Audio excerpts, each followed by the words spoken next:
What is up, Janksters? It's your boy Graham, also known as HamHawks42 on the internet. And in this edition of the Overthinking MTG podcast, I would like to discuss a planeswalker that Wizards of the Coast officially released today, as of this recording, January 16th, 2023.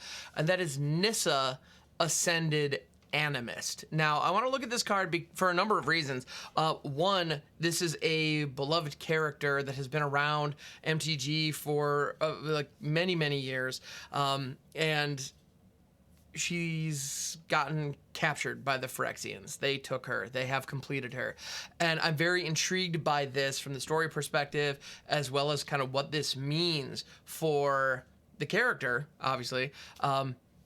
And I'm also very curious to see how I have some reading to do on the stories myself, which I actually plan on doing as soon as we're done with this recording. But I'm very curious as to what this means. And I would love to see how the writers handle Chandra's reaction, given their history. In any event, the card itself, Nissa Ascended Animist, is a 7 loyalty planeswalker for 3 green, Phyrexian green with Compleated.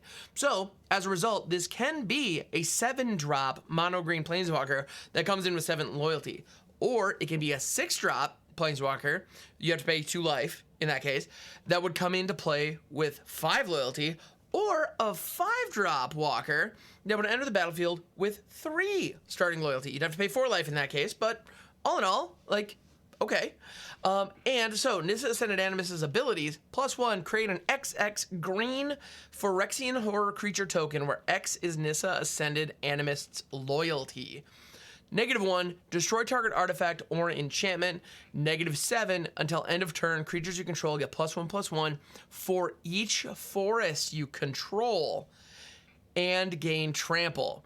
So you're putting Blanchwood armor on all your creatures and giving the whole squad trample for that -7. That -7 in a mono green list, if you are successful in having gone wide, is bananas crazy. That is a phenomenal overrun finisher. However, in order to hit that, the turn Nissa drops, you have to pay a full 7 mana to get Nissa online.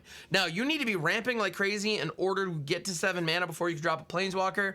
As a result, the standard axiom, or the standard kind of general consensus of don't judge a planeswalker by their ultimate definitely applies here, even though it is theoretically possible to hit that ultimate the turn she comes down. In any event, the other 2 abilities I think are truly fantastic. +1, create an XX green Phyrexian horror creature token. Now, if you drop Nissa for 5 and 4 life, she comes into play with 3 starting loyalty.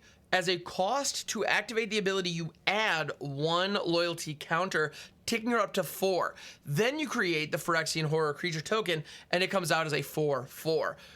So on turn 5, or if you ramp, potentially turn 4, which, I mean, in older formats, that could be turn 3 easy, but like in standard, turn 4 is reasonable. We got some treasure token generators, and we got some stuff. So, you know, you could do that on turn 4 pretty comfortably. So if you do get it down on turn 4, then all right, cool. You have a planeswalker down that is now at 4 loyalty, and she produces a 4/4 creature to block, for her and protect her. Sweet. That's actually a pretty solid setup. You could do a lot worse than that. Granted, Invoke Despair is still a thing, but I don't know. Like, you're at least primed to eat it if that comes down.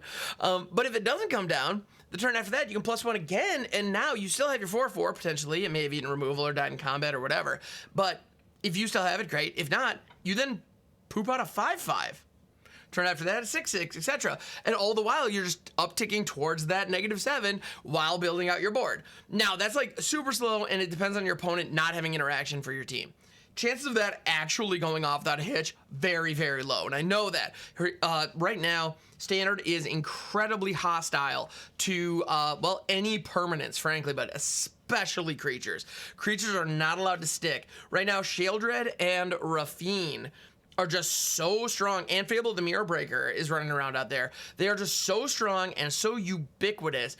Everybody is running at least like 12 answers to them in their decks. And as a result, these little tokens are not going to survive very long, and if your opponent has bodies on board, they're going to attack into Nissa and take her down. So keeping a planeswalker like this around right now is going to be very, very tricky. But that +1, like the last time I remember seeing a planeswalker that had a really solid token generating +1, there have been a lot of token generating planeswalkers, but a lot of them recently have been on minuses.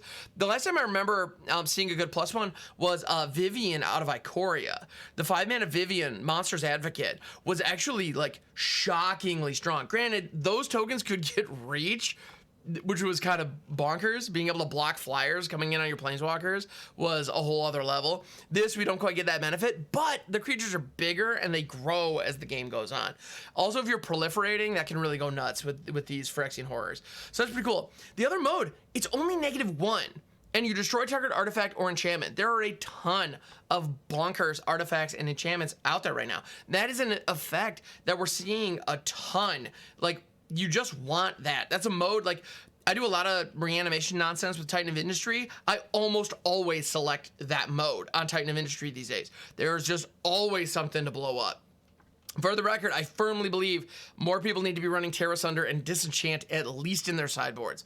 That's a soapbox situation that I'll get on later, but there are targets. There are always targets right now. There are always good artifacts and good enchantments. Reflection of Kiki Jiki is absolutely everywhere. We're even seeing like Phyrexian Flesh Gorgers and even like old classics like Celestis still see like fringe play every now and then. In any event, there's always something you can hit with that. Wedding Announcement too.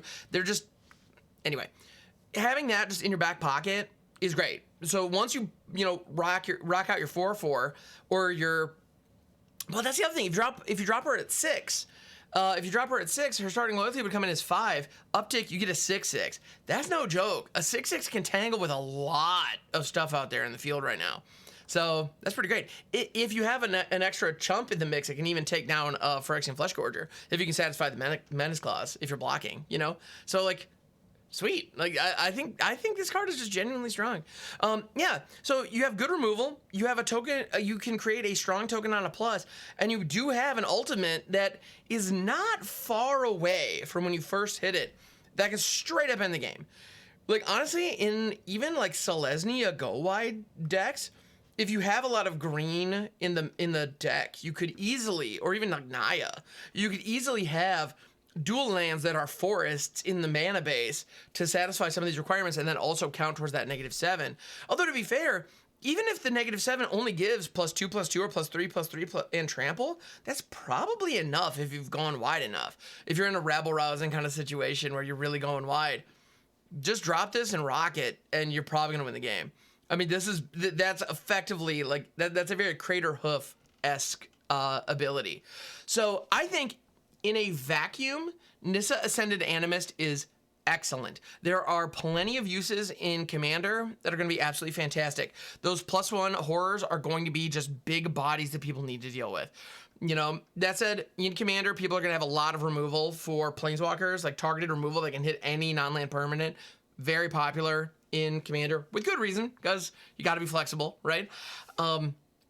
But if she can survive for like 2 turns, you get, or even just 1 extra turn. If you can go 1 turn around the table and get a second activation on Nissa, no matter which modes you're picking, you're going to get good value. She's just good. All of these modes are great, in my opinion.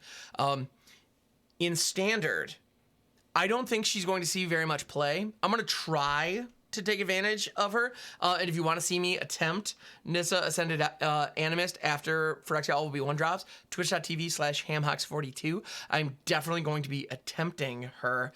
But unless green in general gets a massive power boost in Phyrexia All Will Be 1, I don't see any green bombs.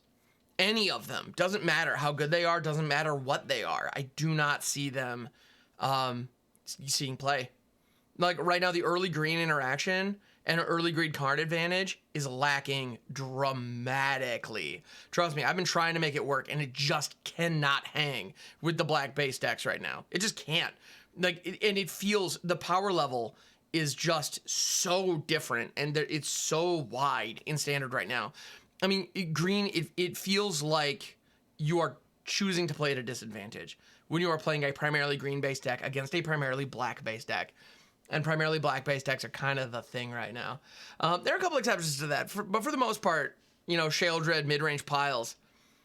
They just eat green alive. And Nissa, I do not see as the answer to that. She doesn't fix that problem, but she provides some really killer value. It can hit the field as early as turn 5. So I like the card very much. If there's an angle on green that can make it competitive moving forward, I would not be surprised if this card is a part of it. And I'm excited to experiment and see what we can find. So thank you so much for checking out this video. If you're watching on the YouTube, if you are listening on the audio in your podcast app of choice, please leave a review. I'd appreciate it very, very much. And leave any comments. I do check those. I don't know. I love seeing what people have to say. Also, if there are any cards that you would like me to review, please don't hesitate to drop those in the comments. Let me know. I love looking at individual cards and overthinking them. It's what I do. So this has been Nissa Ascended Animist. I'm really intrigued by this card. I like it a lot. And thank you for checking out the video and listening to the podcast. I appreciate you, and I'll catch you on the next one.